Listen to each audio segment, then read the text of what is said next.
The tennis in Wimbledon, that's how they clap, you know, it's very prim and proper, because one is in Wimbledon Tennis Club. It's actually Queen's, isn't it Queen's Tennis Club? No, that's the Queen's Tournament. What's it called again? I forget the name now, but they clap like this, very kind of, you know, what, and got to make sure that you clap prim and proper. And now I see tracks for a leopard here as well. Hang on a second. This might be actually Hosana's tracks coming back again. I just want to double check these quickly in a nice area, because we had a bit of rain during the day today, and if there's no spots of rain on top, then these tracks will be quite fresh.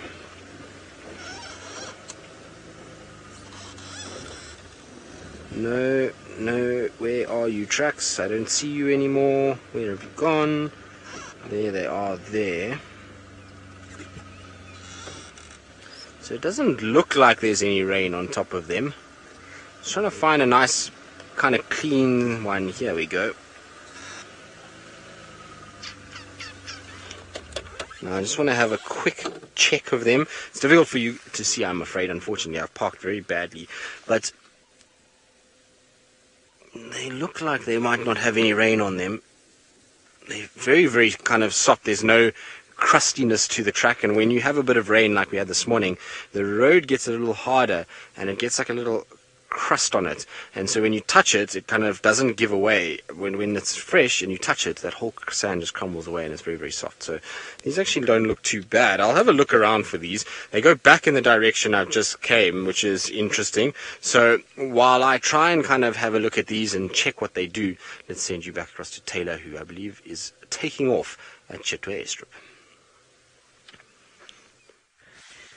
We've actually just put a halt to our takeoff, because we thought we'd appreciate a moment with the Impala and the beautiful sunset, which is just in the distance. It's so stunning here. Like I said, everybody's going to be coming out into the open, and that's exactly what the Impala are doing. I forget that it's not two Impala and one Pala. Ah, goodness, what is wrong with me? Actually, don't comment, because the list will be very long. So lovely herd of Impala. Oh my goodness, must be about 150 of them around here, easy. Huge gatherings at the moment as the rutting season gears up. All the females coming together. Hey, maybe they're all looking for their suitors to see who the contenders are going to be this year for 2018 rutting season. Who knows? All casually crossing the airstrip.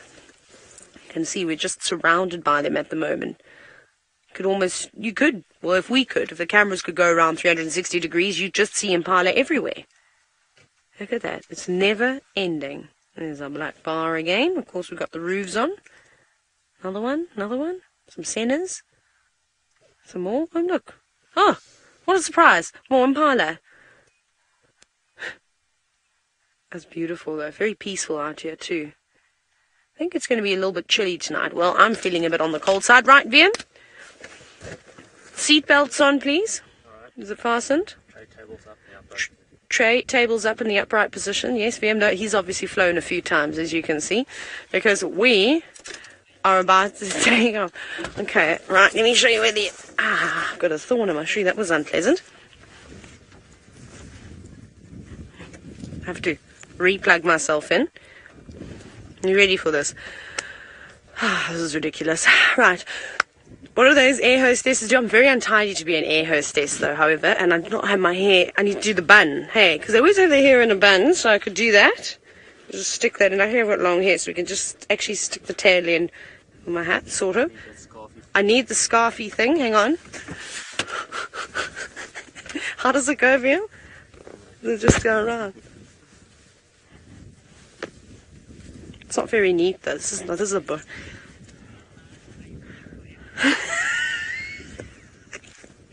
Rick has to tell me to not say things out loud, otherwise I'll just say them. Okay. Does that look fine, Beer? What else do I need? Okay, are you ready? Because, you know, they smile. They're ridiculous. Biggest smiles you've ever seen in your life. I don't know who would want to be that excited. I'm excited about what I do. This is cool. Right. Good afternoon, ladies and gentlemen, and welcome aboard your flight, the 2168595 Boeing 73800. And my name is Tayla, and I'm the chief hostess this evening, and I'll be, helping you attend to any of your needs. Flying the plane this afternoon is Captain Dr. VM, because, you know, he's also got a medical degree. I don't want to do this anymore. Right, let's do emergency exits. For those of you that are worried that the plane might crash, this is of course just a joke, everybody. I'm not being serious. We have got 4 emergency exits. We've got 2 over here. We've got 2 down the row on that side. And well, if you're feeling brave, you can also just go straight back behind me and over the hood of the car, and off you go. Okay, I'm done now. Right, but please fasten your seatbelts. And as the captain said earlier, tables up and armrests down. And please make sure your seat is in the upright position. Should you experience any turbulence, please do not be afraid. I don't know. Turn your volume on your music up a little bit more and, well, enjoy the ride.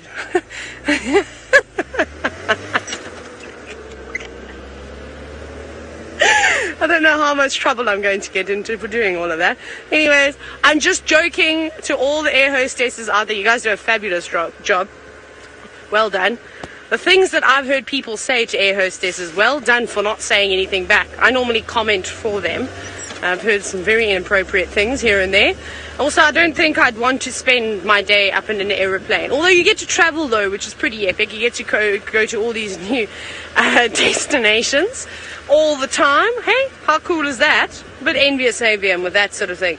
You know, one day you could be in South Africa having a boerewors roll, and the next thing you could be in Japan eating fresh sashimi. So who knows? Well, that's the thing. I'm on the reserve, but I get to eat Happiness's cooking all the time, and Amanda's cooking, so that's fine. Rebecca said something in my ear, but I couldn't quite hear her. I think I'm sending you off to somewhere else, so we're about to take off. We'll see you soon. Thanks, Taylor. Make sure you fasten your seatbelt. What an Easter she seems to be having. Folks, well, I am in a very big compost toilet. I'm sure you've probably seen this before, but for the newcomers, if you've never seen one, what I'm inside of is actually the midden or the toilet of a white rhino. Used by the males as a form of what you'd say Facebook of the bush, whereby all the status updates, relationship status, sexual status, all of those things are updated on a daily basis, and all those coming in to investigate are able to see and to check those status. So I hope that makes some sense to those of you social media viewers out there who don't understand the idiosyncrasies of a rhino toilet. But let me bring it back to why, and I'm actually covered in flies right now because I'm in a toilet, but it is organic. It is all a vegetarian's diet, and lots of flies are landing on my face. But the reason why we stopped is to go back onto the story of the organic movement and nutrients back into the soil. So the rhino bull, this is his dung here, and he feeds on a huge amount of grass material, and that grass, which is taken from the vegetation, which is from the soil, is then deposited here and then is re-assimilated by many, many functions, namely the dung beetle, and then all sorts of other larvae and things that might live inside. So this organic material will be decomposed and digested back into the soil. And then what we have as well, Ferg's also having a bit of a fly problem over there. What we do have as well is lots of activity you can see around there, all these little divots in the ground. And what has happened here, and I've got the evidence right in front of me, you can see these beautiful feathers of the helmeted guinea fowl, the beautiful spot pattern of the tarantal, the Afrikaans name for the guinea fowl, beautiful spots. And they've been coming in here and scratching and looking for all sorts of grubs and insects that might be living and surviving with inside the organic material of the rhino midden. But not only that, well, you can see the dung. Here's the guinea fowl dung as well. Quite easy to identify by the whiteness. And because they're a vegetarian, it's very sort of seedy and grass-like in there. So not like a lot of other birds that you might find. The dropping is primarily white with a bit of a black spot because of just what they feed on. Here, the vegetarian diet of seeds and grass is what you find. And certain small bugs and insects as well. But what they'll often feed on, guinea fowl, is actually the dead and decaying material coming out of elephant dung and rhino material. So they will actually feed on some fresh vegetation as well. And what they've done here, not only have they dug and sort of looked for insects, also maybe a little bit of a wallow, a little bit of mud inside, not mud, but soil inside the feathers, a dust bath, and at the same time they've defecated, lost some feathers, and probably had an absolute ball of a time. So that is me on the story of the Rhino toilet, but bringing it back into the greater scheme of things, this is one hot spot. As you can see when we spoke about the lion kill there earlier, look how much this area here is different from that area over there. The organic material, the nutrients, the cycle, this entire thing here is an ecosystem, and it is home to all sorts of things that we can't even perceive. Lots and lots of small things going on in there, and just the nice activity of the guinea fowl here to show us what's going on in the daily lives of the guinea fowl and the rhinoceros. But we're going to continue on. The light is perfect for a leopard to show itself, don't you think, Ferg? It's definitely leopard light.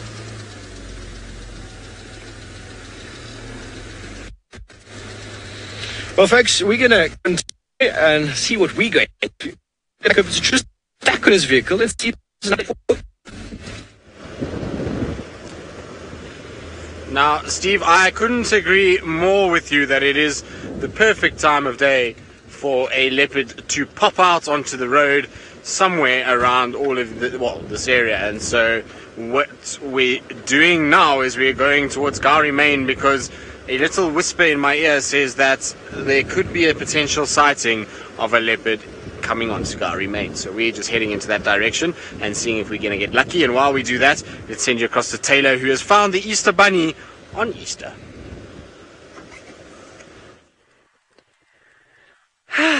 Very, very angry at what I'm looking at, because it is only almost 6:15 Central African time, and this Easter Bunny is taking a break.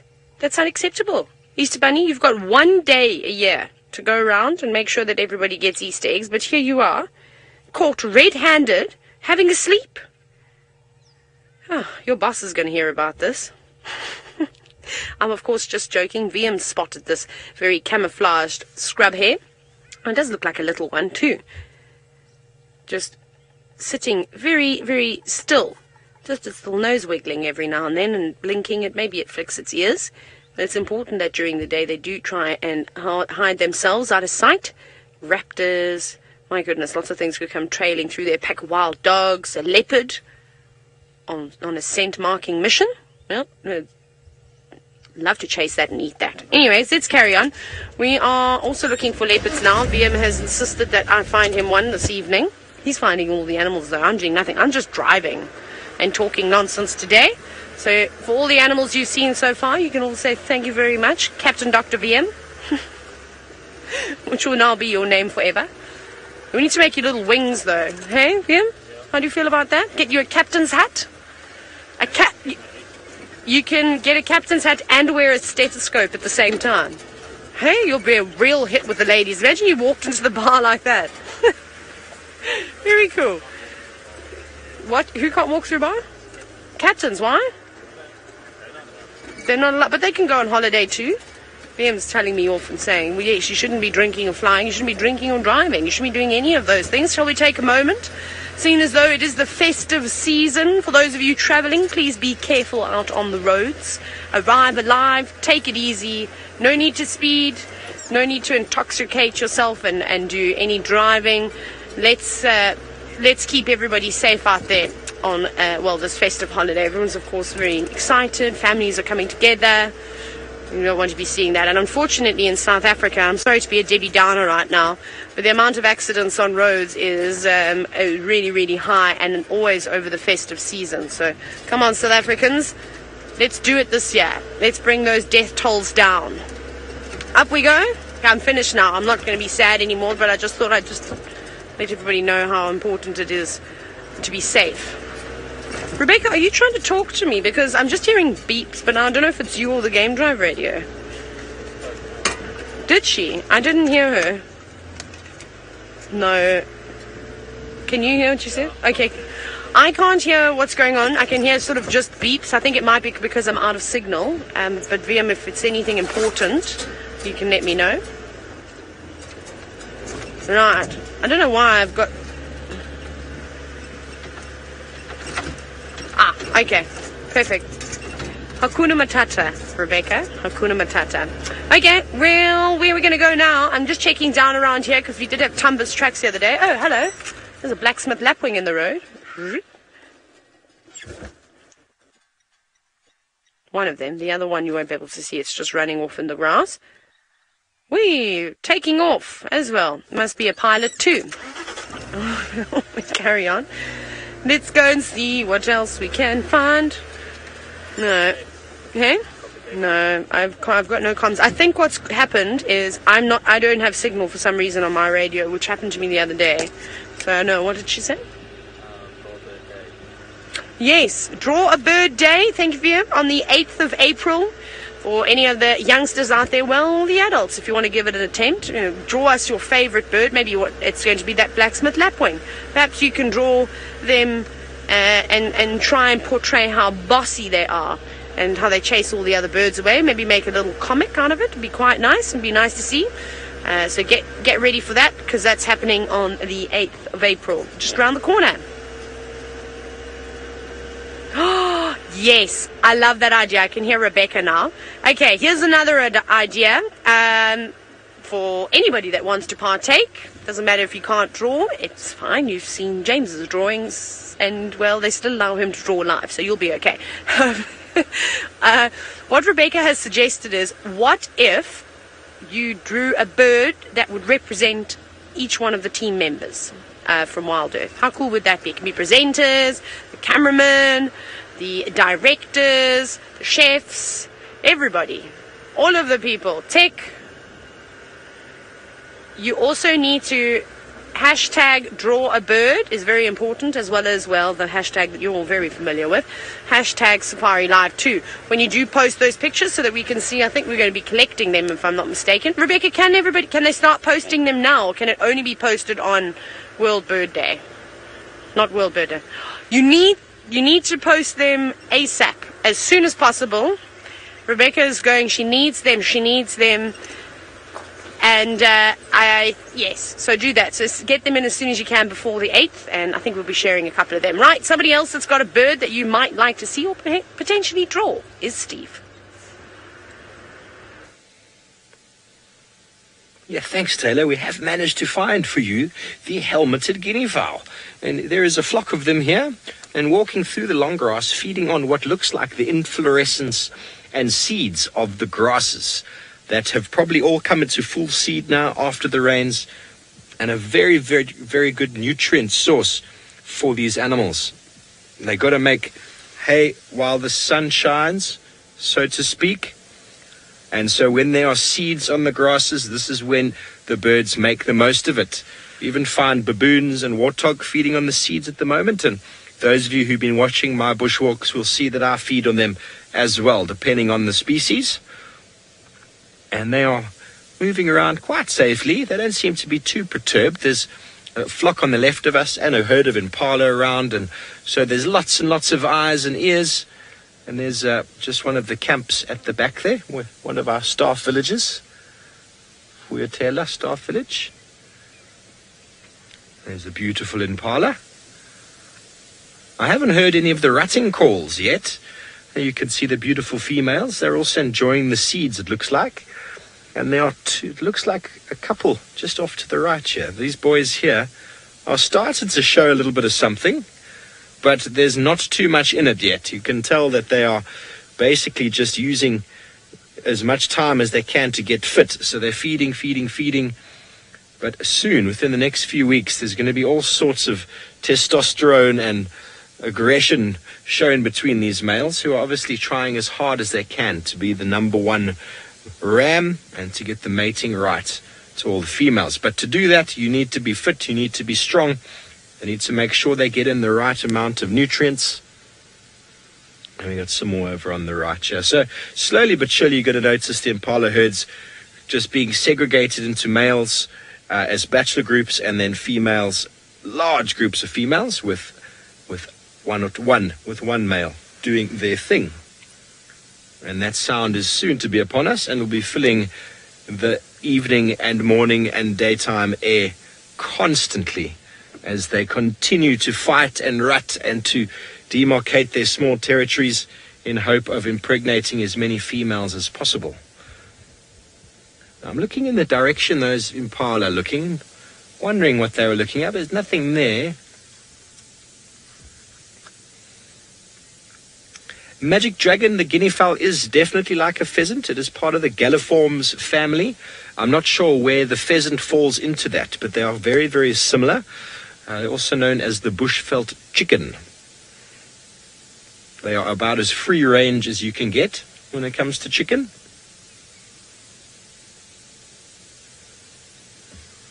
First lady wants to know if we can eat guinea fowl eggs. I'm pretty sure you could. I would say they're very similar to chicken eggs. They have got the hardest shell out of any ground nesting bird, which I find quite incredible. Very, very hard shell. And I've never found one intact. I've never had to break one, but they will nest just in small little bushes, like where you saw those impala. Just underneath a bush like that, they'll put a little sort of scrape in the ground and line it with some grass material, and they'll lay their eggs there. And hopefully they don't get found by anything. But very, very hard. And I'm trying to think, why would they have the hardest egg? And it is eluding me. I'm sure there is a reason why they've got the hardest egg for the size. But a good time of year for them to be breeding. We haven't seen many guinea fowl of late, but a very important buffer species. We've got two buffer species here, the guinea fowl and the impala, and both of them are very, very important for predator food when droughts come. As a drought arrives, the guinea fowl numbers seem to increase, whereas a lot of your sort of herbivore animals, they decrease. And so guinea fowl will form a very important food source for cats such as leopard, caracal. Not that caracal feed too much on impala, but as your larger prey species or average prey species decline, the guinea fowl always seems to do very, very well. And they can supplement the diet of many, many small predators, and they are a favorite of the martial eagle. But very tough to eat, apparently. There's that long story of how to eat a guinea fowl. If you've all heard it before, please forgive me if I tell it one more time. The story goes, and I heard this from an old wife, and you go and you get a nice pebble from the river, and you throw the guinea fowl into this big pot with the pebble, and you boil it for about 2 days. And after 2 days, you throw away everything and you eat the pebble. That's the story of how tough the guinea fowl is. But in fact, if you do happen to have the meat, you let it hang for a little bit longer. With most game birds, you let it hang, it almost starts to decompose and it softens, and then that apparently works quite well.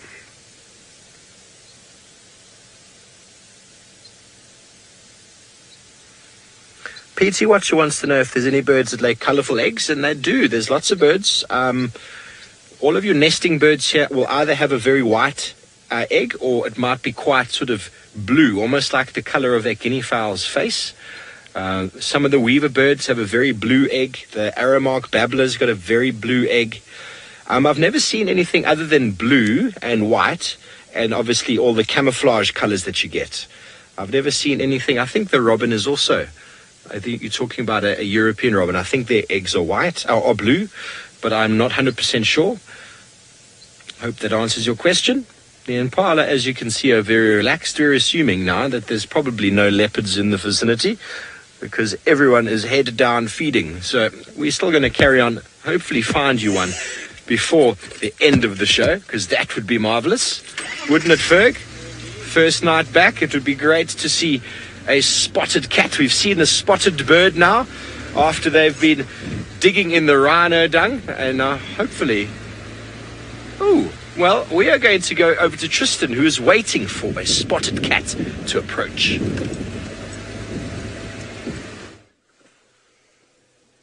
We are indeed. We are waiting very patiently. We can hear the vehicles slowly but surely edging their way down towards us from a Torchwood side. So it's our little Hosana friend that is inside Torchwood and coming kind of slowly down to this area. I can just make out the vehicles, and they say they can see the power lines that are just above me at the moment. And so I'm pretty sure they're not too far. They say that they're straight north of us, but it sounds to me like they're a little bit further east. But they are coming kind of in a southwesterly direction, which is good news for us. And hopefully Hosana will make an appearance as our last-minute leopard today. That's the kind of hope anyway. And so we're going to be a bit patient and sit here. It's a nice time of the day to be sitting, because sometimes you just hear kind of birds and all those kind of things. And we've had little waxbills, we've had franklins, we've had, what else we've had? We've heard the hippos down at Chitwa Dam, because we're not far from Chitwa Dam. We're just on the kind of, just a little bit east of Cheetah Cut Line at the moment. And so I'm just waiting for them to kind of all settle down. And then we should start to hear things like owls and nightjars calling. So, Nina, obviously that's one thing about South Africa that's quite interesting as opposed to other parts of the world, but generally any time of the year you can find animals, and as many animals as you probably want. That's the thing, is none of them are really migratory here, so they're here.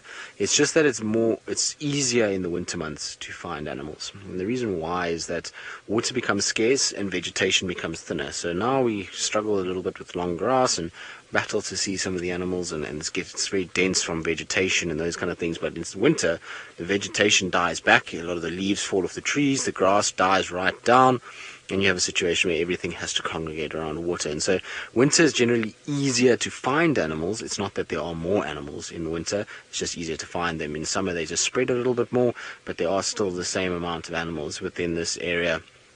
And you have a situation where most of them are still here. So any time of the year, it just depends on what you like and what you're looking for. For me, I always find, like I say, spring and I suppose spring actually and early summer has probably got more animals than any other time of the year, because that's when all the babies are born. Slowly but surely they get killed as they start growing up, and you start to lose a number of them. So it's probably the most animals we have is actually at that time. But seeing the most animals is probably more winter time than anything else. Touch and go. And so, obviously we get big herds of buffalo as well. Now I'm trying to listen to the update as well of what's happening with Hosana. I can't hear the cars anymore. Maybe he's gone stationary for now. You know how he is. He's up and down and up and down, up and down. So I'm just trying to listen very carefully and see. No, it doesn't sound like anything at all.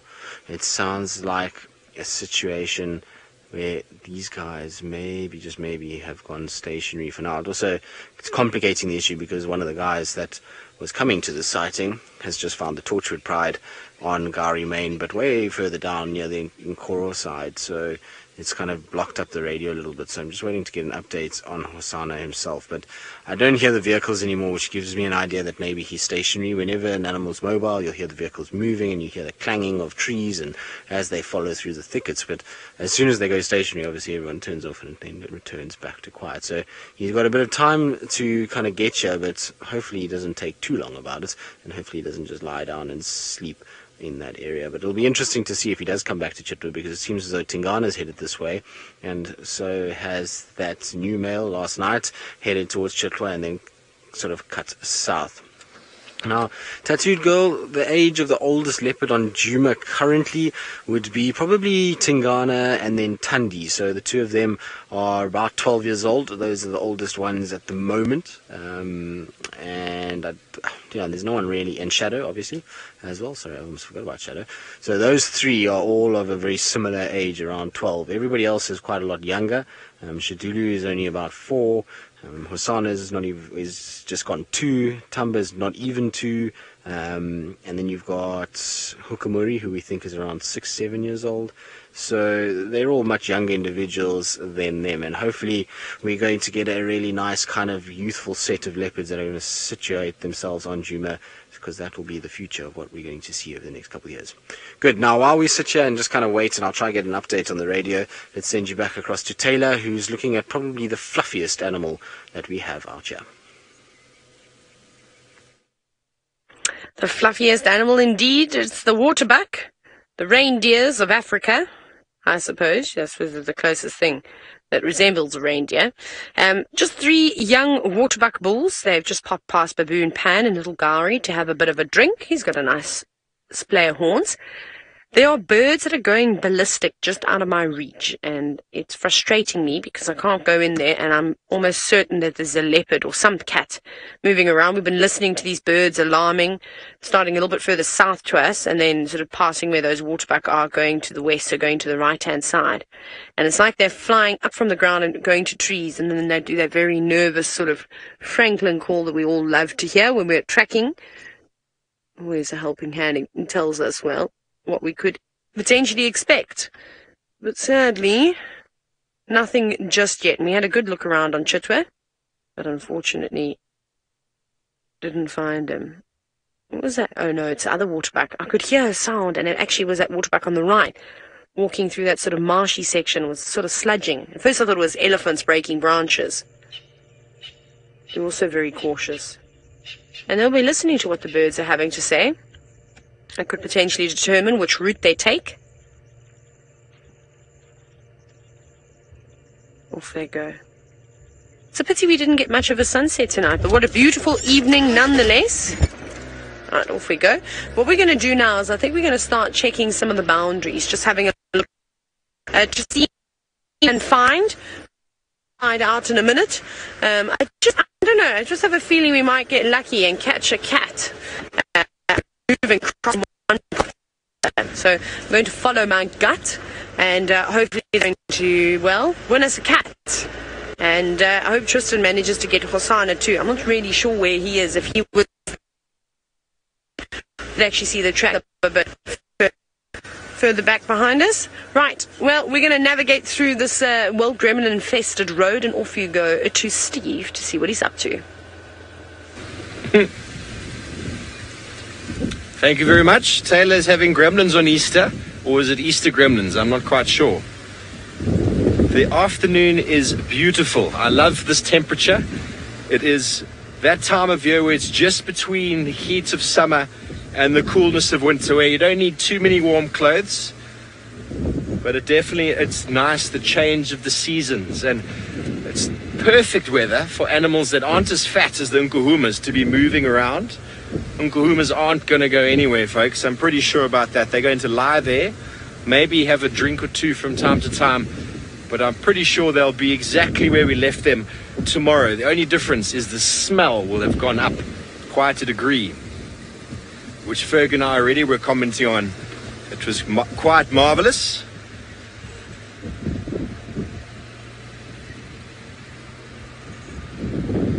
Forever eyes peeled for the ever elusive spotted cat.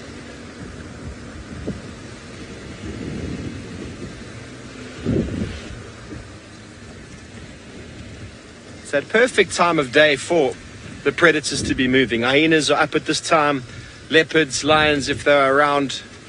Definitely this is when we have our best opportunity of spotting them.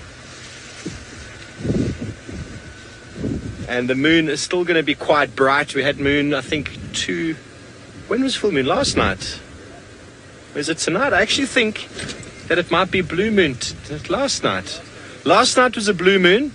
Those of you who know what a blue moon is, it's when we have 2 full moons in the same calendar month. And the last blue moon that we had, I was up in the Masai Mara, and it was a super moon, it was a blood moon, it was just unbelievable. And definitely my experience is predators don't do very well on moonlit nights. So the moon will be rising 51 minutes or so after the sunset, and it's going to be a very bright night. So there won't be too much, I don't think, too much movement with regards to cats. If they do move, what I find is they like to do territory marking, they like to call, they like to patrol their boundaries, because hunting is not their best time. It's not the best time for hunting, because they just stand out in the field of gold they're walking through. And the predator's ability to hunt is the camouflage that they have. And if they move quietly, but they're visible, it is not very helpful for them. But you never know. You never know. Maybe before the moon comes up. The sun has only set about half an hour ago, so it's still time. But it's just wonderful to be back. I mean, I did go on leave, but I didn't really go into a city or anything like that. So I've been in the wilderness this entire time, which has been magical. My heart is still quite full with the wilderness and the smells and the sounds. Quite often I'll go somewhere and end up in Johannesburg or Cape Town, and then by the time you come back, it takes you 2 or 3 days just to shake off the city. Don't know if anybody can relate to that. But the smells and the sounds are already here, which is great. It normally takes a few days for them to overwhelm me again.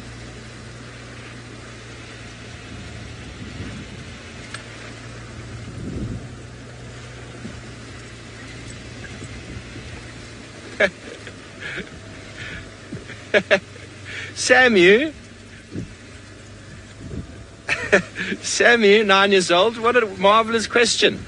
He asked, do birds ever attack guides on game drives? Well, one of the birds that is quite notorious for attacking people is called a crowned lapwing. I will find it for you. And they like to hang out on golf courses. And when people play golf, they get a bit too close to the lapwings' nests, and the lapwings will dive bomb them. But I believe David got attacked by an owl on drive. Shame. Everything is after Dave, it seems. If there's ever a charge... Last night, Dave got hit in the face by an owl. Well, I've never heard of that before, but it obviously happens. So let me find... Where are you? Where are you? Crowned. There we go. Let me show you quickly. These birds are notorious for dive bombing people on golf courses. It's purely because you get very close to their nest, and then they dive bomb. I've also seen blacksmith lapwings, which is probably, let's go this way, that one. They also have been quite known to dive bomb people, but I've never been hit by one. But I know of many a golfer that has taken a few of those birds to the head. But other than that, I don't know of any other birds that deliberately attack people. We are quite big, and they might just dive bomb you just to move you away. But to physically actually do what the owl did to Dave last night, I don't know. Maybe he had something in his hair. He's got quite a marvelous head of hair, that man. So who knows? He might have unknowingly had something in there that the owl went for. Maybe it thought it was a nest or a scrub hair. I don't know. Thought it was a living nest. Yeah. Well, David's gone on leave now, so I didn't even get to find out about that story. He will have to have a chat with me about that another time, and we will mock him. Okay, well, we're going to go to Tristan because he's actually a first eyewitness on the scene. Let's see what he has to say. I was indeed. It was pretty funny, I'm not going to lie. I was just driving along, and then all of a sudden out the corner of my eye, I just saw this thing flying straight towards one of the guys that I know. Well, I mean, sorry, one of the guys that I know is about to come past me now, so I just want to quickly chat to him. And I'll give me 2 seconds and I'll carry on with my story. How's it, Wood? Good. Hosana's is going to... Yeah, you know where they crossed, eh? Okay, perfect. Okay, perfect. Cheers, bud. Sorry, buddy. There we go. So we're just saying sorry to Peter because we parked him in a place where he has a little bit of an issue to try and get past. There's a big torchwood tree that he's got in there. But as we're saying, poor David got hit in the face. This bird literally flew straight into him. I thought it was going to veer away because often we have the nightjars that kind of fly in and they just kind of do these things and then they just turn at the last second. But last night that didn't happen. It was just funny. This bird just literally flew straight into his face and David was ducking out the way and then it kind of flew away from him from there. It was pretty funny to watch, and the bird was unharmed, David was unharmed, and so all was good. Now the lights for the cars that are following Hosana, as you can see, are right here coming straight towards us at the moment. So there are the lights that are following him, and hopefully we are going to get a view of Hosana imminently. It should be kind of somewhere in that general vicinity. He should pop out. So he is moving down towards us at the moment. And so we are going to hopefully get a last minute leopard. There's a few minutes still to go, and like I say, he is moving this way. The problem is he's kind of going west-southwest, so it's taking longer than it should to get towards us. But I'm going to keep going back. Andrew, chances of a leopard taking down a fully grown buffalo is almost zero. A fully grown bull buffalo. A fully grown female, possible. The reason why I say it's pretty much zero, the only time that it would be possible is in a time of drought, when you've got a situation where you've got buffalo that are really, really weak and are in a situation where they're not able to really hunt effectively. Then you'd have a problem. So I'm just trying to get back, because apparently Hosana is mobile quickly to the west now rather than the south, and so I'm just trying to kind of see where he is. So Tax is now calling me as well. Go ahead, Tax. Yeah, we can see in the lights. So please excuse the lights with the infrared. It does sometimes make it a little bit more kind of difficult. But there we go. There you can see Hosana kind of bouncing along through the thickets. He is going to come pretty much straight towards us. So we will have him at some point. We just need to kind of get ourselves into a good position. But at least that's a glimpse, and he is heading our way. So the chances of us not seeing him nicely is pretty slim. But at least we're going to have a little bit of time as well. I thought maybe we were going to be foiled by time, but it seems as though we're going to get this right. So Kristen, you say, come on boys, show your pretty face. Well, I think he's going to try and show us his pretty face. Well, we're going to hope that he's going to show us his pretty face. He is kind of moving towards us, so we're trying to follow the lights at the moment. It seems as though he is kind of between us and where that vehicle is, and kind of moving in our direction. So hopefully we will spot him shortly, very close to the road. That's what I'm hoping for. I'm just trying to add a bit of light so that I can actually see what's going on, because it's not easy to see at all at the moment, and he's moving so quickly that it's seriously difficult to kind of keep up with what's going on. And I'm trying to reverse and not hit any cars that could potentially be coming down this main road, because I don't really want to reverse into somebody. We've already had one accident this week with Brent. We don't need to have another one. So he's somewhere in this general vicinity where those cars are. I think he's still heading a little further away. Or is he on the branch there? He's behind the big bushes, Craig says to me. So that's where Craig is saying he is at the moment. But he is moving, so it's okay. As long as he keeps moving, he's going to kind of come to our side, hopefully. He's heading straight west from what I hear, and not south, which is not ideal. So I'm just got to try and avoid some trees that I don't hit myself on the back of the head, even though it's probably not the worst thing to do. Shake up the old brain a bit. So here's probably going to be our best shot to see him. Hopefully he's going to come straight down this road at us. So what I'm hoping is he's walking west, and then he's going to kind of just veer southwards towards me. So he should come out somewhere there. I'm going to use a bit of light just to help, because of how far it is. The infrared is going to... there we go. Hello, boy. Well done, Craig. You've spotted him there. And he's still moving westwards. He's not actually coming south yet. So, still a situation where we're going to have to reverse further. I was hoping that we were going to see him kind of coming straight towards me, but being a young man, and he's on his own little kind of idea of where he wants to go. So, hopefully he will kind of head in this direction. There's a big termite mound there. Let's just stop here. Maybe he's going to go up onto the termite mound.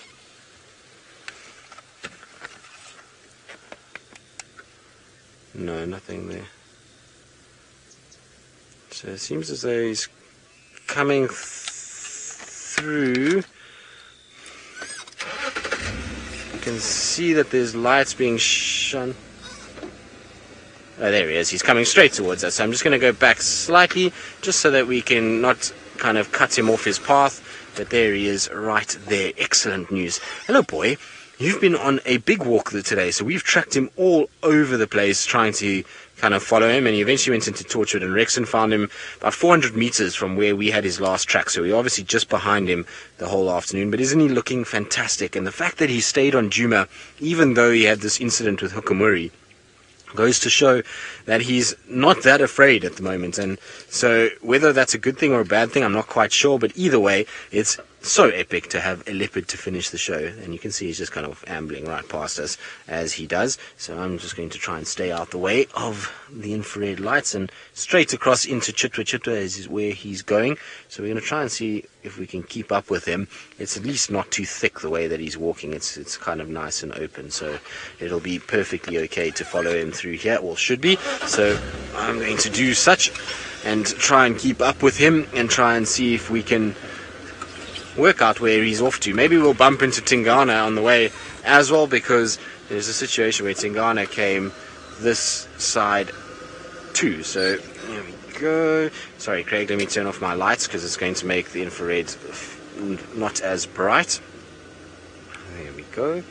So what we're going to do is we're just going to follow him around. There's a nice big fallen over tree here that I'm hoping he might actually decide to go up.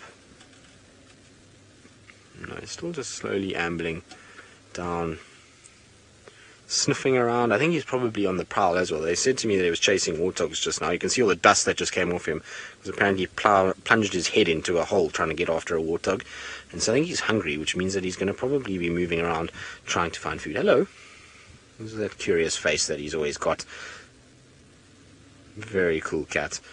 So fortunate that we've got a cat like this in our area. He really provides us with the most insane amounts of entertainment and such an intriguing character to follow. So very, very cool. And what a way for us to finish our Easter Sunday, don't you think? I think it's a perfect way to finish Easter Sunday. We've had lions, we've had elephants, we've had pretty much everything that all of us like. Now, sorry Craig, I'm going to have to use the lights because otherwise I can't see where I'm going, and that's going to lead in us having an accident, which I'm pretty sure Craig doesn't want us to have.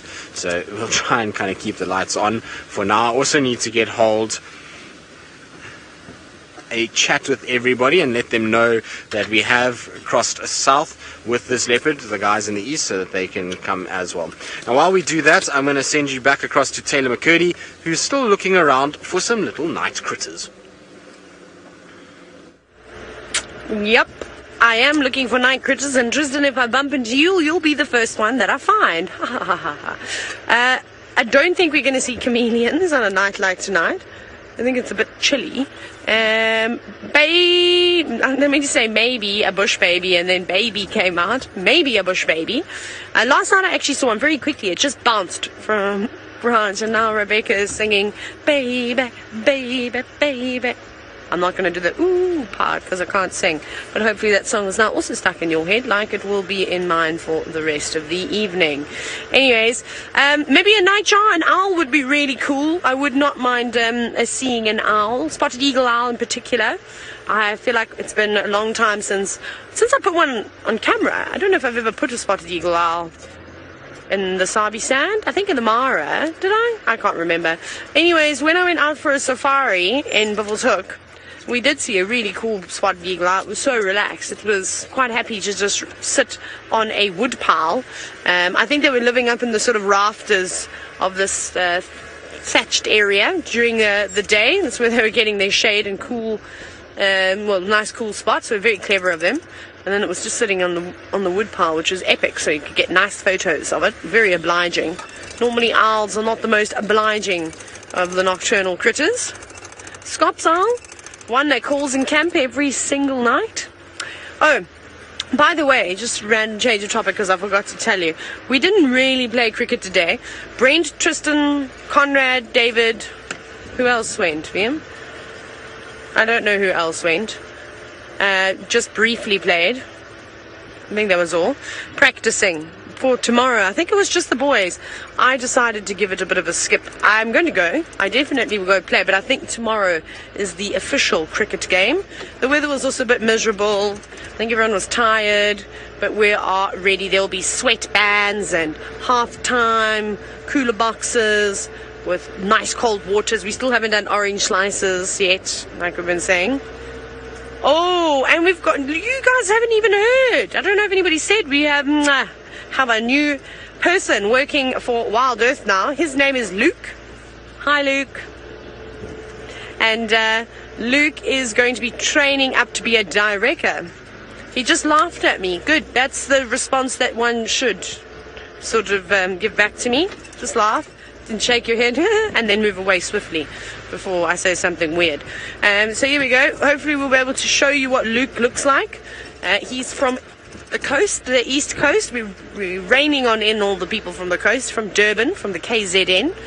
And I think he told me he went to Glenwood High School, if I'm not mistaken. Just give you his history. His ID number is... No, I'm just joking. I'm not going to give you that information. Don't be silly. Could it possibly be a chameleon or not? Liam? Oh no. Oh no. Yes, please. Please be one. Woo!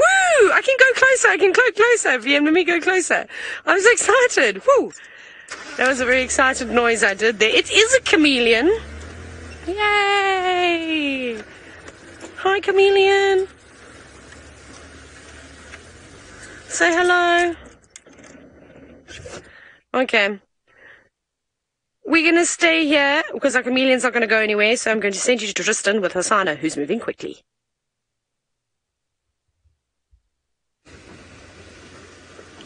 Well, Hosana is moving very, very fast. He's kind of coming towards us now, and he was actually watching a Easter bunny, so he wants his Easter bunny snack as well, and he's just standing now watching where this little scrub here ran in front of our car. So he's looking as stately as ever. Isn't he looking magnificent? The way that he's standing now is starting to show that he's getting bigger and bigger. He's got a nice broad chest starting to develop, and even a little bit of a dewlap, and really is looking like an impressive male. It's so funny, this particular spot that he's standing right now, I have seen in Duna, I have seen Shivambalana, I've seen Hosana, and I have seen, I'm just trying to think of who the other one was, one of the other offspring of Karula, all in this exact same kind of position, and all when, well, the males, all when they were distributing. In fact, the other male was not any of Karula's offspring, it was Torchwood. That was the other male that I saw in this area, and so they've all used this particular section as young individuals that move around. Now, you can see he's kind of just going to walk right past our vehicle, heading straight down to Chitwa Lodge. That's where he's off to. He's going to be making his way towards the dam itself, and is going to probably head there. You can see the lights of Chitwa Lodge in the background. So something about Chitwa makes Hosana very, very happy and makes him head in that direction regularly. He seems to always kind of go there and move that way. Now, like I say, there is going to be a spotlight, so with our infrared, I do apologize if it flares. It's just, unfortunately, the guests that are out here, they can't see with just their eyes, and they don't have the ability to have an infrared. And you can see how he doesn't care about cars. He literally just walks right around them and kind of carries on as though they mean nothing. So we're going to go around and try and keep up. Now, there's a lot of different vehicles that I want to come here. Tingana apparently went into an area where it was very difficult, so I don't know how much longer we're going to have with him. We're probably only going to have the next 2-3 minutes or so, and then we're going to probably have to start thinking about giving others a chance. Even though we were patient and waited, it's the same kind of story, is that the guys made space for us when we found him, and so, you know, we're going to need to be the same way. But what I'm hoping is that he's going to go for a little drink of water. Ooh, doesn't look like it. So he's just going to park right here. I was hoping he was going to go for a drink of water and then towards a termite mound, but it seems as though he's going to change direction now and head straight out of our area. Hosana, you can't come under the car, boy. He's going to try anyway. So there he goes. He's just crossing off into Little Gari, unfortunately, which is not ideal. I'm going to try and just go forward a little bit. So there he goes. He's going kind of in towards Little Gari and out of our area. So that's the last view we're going to get of him, which is still fantastic. At least we got to see him, and at least we got a chance to watch our boy moving around. Good. Now, from one nocturnal creature that is very exciting to another one that we've hardly seen over the last few weeks, and that is a very special one, and I'm not sure who's got it, but it will be exciting. It's me, Tristan. I has it. I has the chameleon. I'm just joking. I can actually speak English. I have the chameleon, everybody. Woohoo! You don't understand how excited I am because I've been searching far and wide for you. We're also in infrared, as you can see. Normally the chameleons are green in colour, but we've decided to keep the spotlight off of this fella, and we'll just let it go about its day. All ready to hold on for the night. It's got its feet tightly wound on the edge of this large-fruited bush willow, and it doesn't look like it's got any intention in going anywhere, as it's just... Does it close its eyes, Liam? Or is it looking away? I think it's looking away. Remember, those eyes can move round and round in all different types of directions, so I think it might just be trying to look behind them. And they do have a blind spot at the back of their heads. They can't see what's going on back there. You can see those eyes working so hard. Hello. You should be in bed now. It's obviously crawled out from the denser vegetation where it would have been hiding away from birds and snakes and other types of critters that would want to eat it. And now hanging out on a stem, a little stem, and just enjoying the nice, cool evening. And it's quite a big flap-neck chameleon too. It's not a small one. It's, if I made a fist with my hand, it's probably the size of that, so a decent size, in fact. It looks very fat and healthy. Now, with some lizards, they often store the fat in their tails. I don't know if chameleons do that, because I've never seen chameleons with sort of,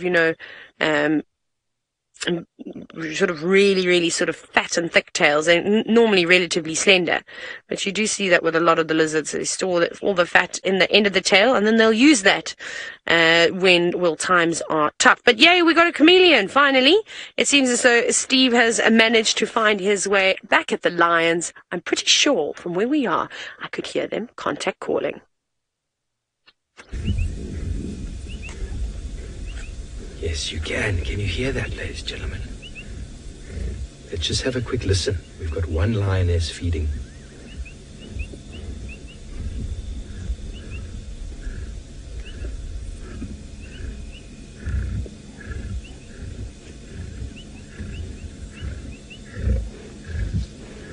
Just hear that sort of generator-like sound.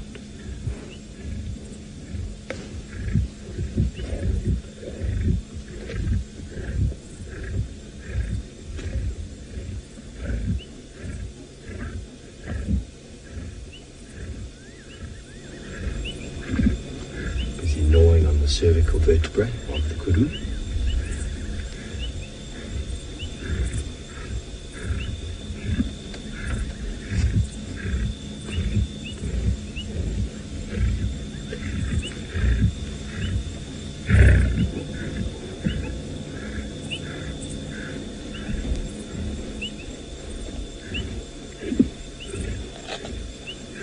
The ripping of flesh.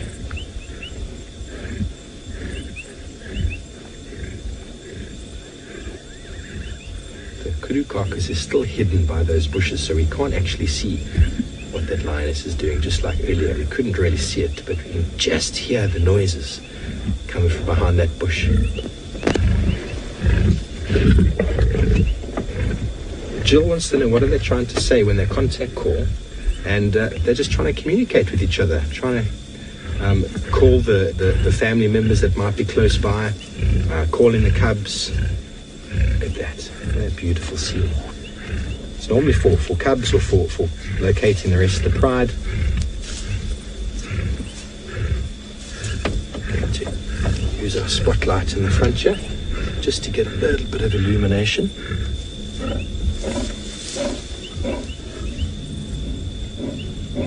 But there's absolutely no visual. No visual there. They're all hidden in the long grass. So we're going to keep looking at these flat cats, and maybe if you want to have another listen, because as this other lioness gets closer to the remains of the kill, there might be a bit more noise to follow.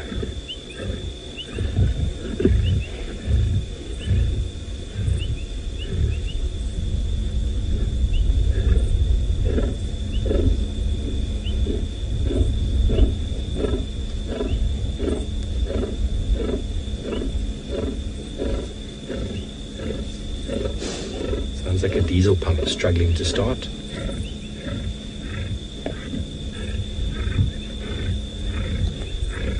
So, to answer your question, Jill, that noise is not a contact call at all. That is a feeding noise that lions will do to basically say, I am holding on to this piece. If you come near it, I will hit you in the face. So it's not much of a contact call, it's more of a threat to say, don't come near the last of my food. Very common in Pride to do that. And what a marvellous afternoon we've had. It's been so good being back in Djuma, the roar of the lion, to see the lions, to hear them now feeding on a kudu. Sad as it might be for that kudu. How marvellous was it that Tristan was able to find Hosana? I told you he would manage to do so, and Tayla, as always, lucky with the chameleons. I'm sure she's super excited about that. Thank you from all of us at Sabi, all of us in the Sabi Sands from Safari Live. Thank you for joining us this afternoon. Happy Easter to all of you. We've had a fantastic time, and we're going to go back to the lions. And thank you. We'll see you bright and early in the morning for another show of Safari Live. Have a fantastic evening.